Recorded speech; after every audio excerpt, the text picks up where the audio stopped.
कीर्ति और सुनैना, कल घर पर पूजा है। कम से कम 10 या 15 लोग तो आएंगे, तो तुम लोग समय से उठ जाना। यार दीदी, मैं तो परेशान हो गई हूँ। कितने लोगों का आना जाना लगा रहता है। आधी जिंदगी तो इस रसोई में ही निकल जाएगी हमारी तो। हाँ यार, दुखी तो मैं भी हूँ। इतने अमीर एक कुक नहीं लगवा सकती। सारा दिन बस बहुएं बना बना कर खिलाती रहे। चलो भाई, अब बातें छोड़े, काम पर लगे। दीदी, वो बड़ा भगोना तो देना कल के लिए। छोले भिगो देती हूँ। उसमें तो मैंने दाल गला ली। अरे यार, एक तो बर्तन यहाँ बहुत कम है। चलो छोड़ो, कल के लिए आलू अभी उबाल कर रख देती हूँ। अरे अभी तो मैंने दोनों गैस पर चढ़ा रखा है। हे भगवान, तो ही गैस का चूल्हा है, कैसे होगा कल काम। चल ठीक है, तुम खत्म करो, बाद में मैं यूज करती हूँ। सब लोग सो रहे हैं, ऐसा करती हूँ जल्दी से काम स्टार्ट कर देती हूँ। वो तो इतनी सुबह से किचन में क्या कर रही है? ओ माँ जी, मैं खाना बना रही थी कल की तैयारी के लिए। ओ माँ जी, मैं सुबह के खाने की तैयारी कर रही थी। अरे सुबह से तो सबकी नींद खराब कर रही, जा जाके सो जाए, सुबह बनाना। कितनी देर में काम खत्म होगा तुम्हारा? अरे कल रात से तो तुमने कब्जा करके रखा है। कब्जा कर रखा है मतलब? मेरा कोई अपना काम थोड़ा ना है, घर के काम ही तो कर रही हूँ मैं। अरे भाई, क्या हो गया? तुम दोनों क्यों किचकिच लगा रखी है? फटाफट हाथ चलाओ, जुबान नहीं। नैना छोड़ो, असल में तो ये रसोई घर की दिक्कत है।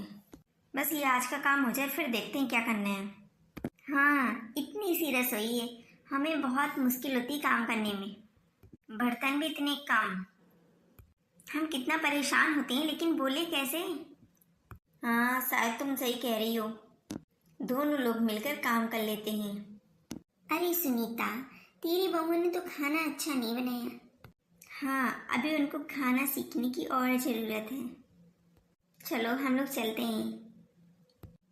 ठीक है, हाँ समय भी हो गया है काफ़ी। वो कितना पहले बता दिया था।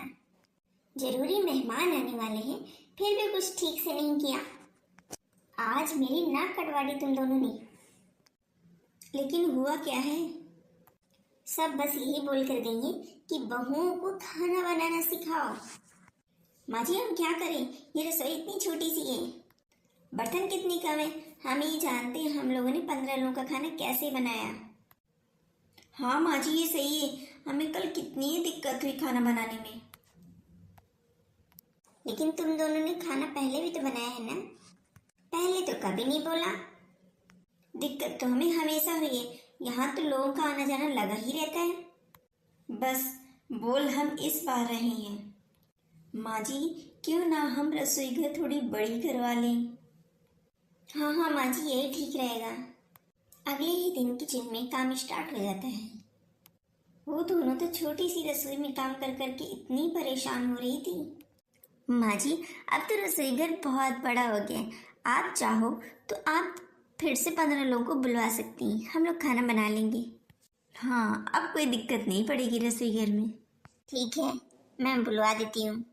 धीरे धीरे रसोई घर इतना बड़ा हो जाता है कि बैठने की बाहर कमी हो जाती है। अरे बहू, तुमने किचन तो बहुत अच्छा बनवा लिया, लेकिन बैठने का रूम कितना छोटा हो गया है। क्या हम सब लोग किचन में बैठेंगे? अब तो तुम लोगों को सोफा ही किचन में डाल लेना चाहिए। बताओ मैं कहाँ बैठूं? बताओ अब तुम ही लोग, मैं कहाँ बैठूं? वहाँ तो बिल्कुल भी जगह नहीं है, सब भर गया है। ठीक है आंटी जी, हम लोग यहीं पर सोफा डलवा देते हैं, तो सारे लोग यहीं पर बैठ जाएंगे। हाँ, ये सही कह रही है तू। चलो भाई, सब लोग आज रसोई घर में ही बैठ जाओ। चलो आप सब लोग बैठिए, मैंने बिछा दिया है। किचन तो इतना ज़्यादा गंदा हो गया, कैसे साफ करेंगे, इतना बड़ा भी है। हाँ हाँ, मैं भी नहीं साफ कर पाऊंगी। ऐसा करते हैं, माँ से कहते हैं कि किसी को बुलवाते हैं साफ करने के लिए। इतनी बड़ी रसोई को साफ करने में तो घंटों लग जाएंगे। माँ जी, आप किसी कंपनी वाले को बुलवा दीजिए ना, किचन कितना बड़ा है, साफ नहीं होगा। नहीं, कोई नहीं आएगा बाहर से, तुम दोनों ही करोगी साफ। सबको रसोई में लाने की क्या जरूरत थी? तुम किसी के घर में जाओ, तुमने आज तक कभी देखा कि तुम्हें रसोई घर में किसी ने बैठाला हो? अपने रसोई घर में कोई बाहर वाला नहीं बैठालता है। पता नहीं क्या भगवान ने इन दोनों को दिमाग दिया है। बिना पूछे क्या जरूरत है तुम लोगों को वहां बैठाने की? जाओ और तुम दोनों ही साफ करोगी। माँ जी, वो ड्राइंग रूम में जगह ही नहीं बची थी, सब लोग बैठ नहीं पा रहे थे तो सब रसोई घर में ही आ गई। तुम्ही दोनों को करना था ना रसोई बड़ा। अब देख लिया कितनी परेशानी हो रही है। ऐसा अच्छा लगता है? हाँ माँ जी, वही तो मैं सोच रही थी। माँ जी, क्या रसोई में एसी लगवा सकते हैं? नैना को एहसास नहीं होता कि सुनीता तो पहले से ही उसके फैसले से परेशान है। वो तो दोनों को ऐसे घूरती है कि वो दोनों वहां से रफू चप्पू हो जाती हैं। दोनों सफाई में लग जाती हैं और सफाई करते करते रात हो जाती है और रात के खाने के लिए सभी लोग आ जाते हैं टेबल पर। अभी तक तुम लोगों ने खाना नहीं बनाया? हाँ माँ जी, हम लोग किचन की सफाई कर रहे थे और टाइम पता ही नहीं चला कब इतना हो गया। सुनिए ना जी, आप खाना ऑर्डर कर दीजिए, हम लोग बहुत थक गए किचन की सफाई करते करते। अरे भाई, अब मुझसे नहीं बनेगा शाम का खाना। दोनों अपने पतियों से बोलकर खाना मंगवा लेती हैं और जब सुनीता को पता चलता है तो उसका पारा तो सातवें आसमान को छू रहा होता है। ये अच्छा है, खर्चे पे खर्चे हुए जा रहे हैं। रसोई बड़ी क्या हुई, जान पे मुसीबत बन गई है। जब इतनी बड़ी संभाली ही नहीं जा सकती थी तो बनवाई क्यों? देखो, कल खाने पर कुछ लोग घर आएंगे। क्या? फिर से? हे भगवान, अब फिर से वही दिक्कत। फिर किचन में बैठाना पड़ेगा। हाँ यार, अब क्या करें? अरे किचन की हालत देखकर तो ऐसा लगता है बहुओं से किचन संभाला ही नहीं जा रहा। हाँ, और अपनी मर्जी से ही तो बनाया है किचन, किसी से कुछ पूछा ही नहीं और खुद में खुद बनवा लिया दोनों ने। अरे किचन को ना डाइनिंग रूम बनवा लो, ये किचन नहीं लग रहा। आप भी क्या बोली हो? हम लोगों ने कुछ ज्यादा ही अपनी जिद में इतना बड़ा किचन बनवा लिया। सही कह रही है, अब संभालना हमें ही भारी पड़ रहा है। तो यही करते हैं, किचन को थोड़ा रिनोवेट करके ड्राइंग रूम बना लेते हैं और ड्राइंग रूम को किचन।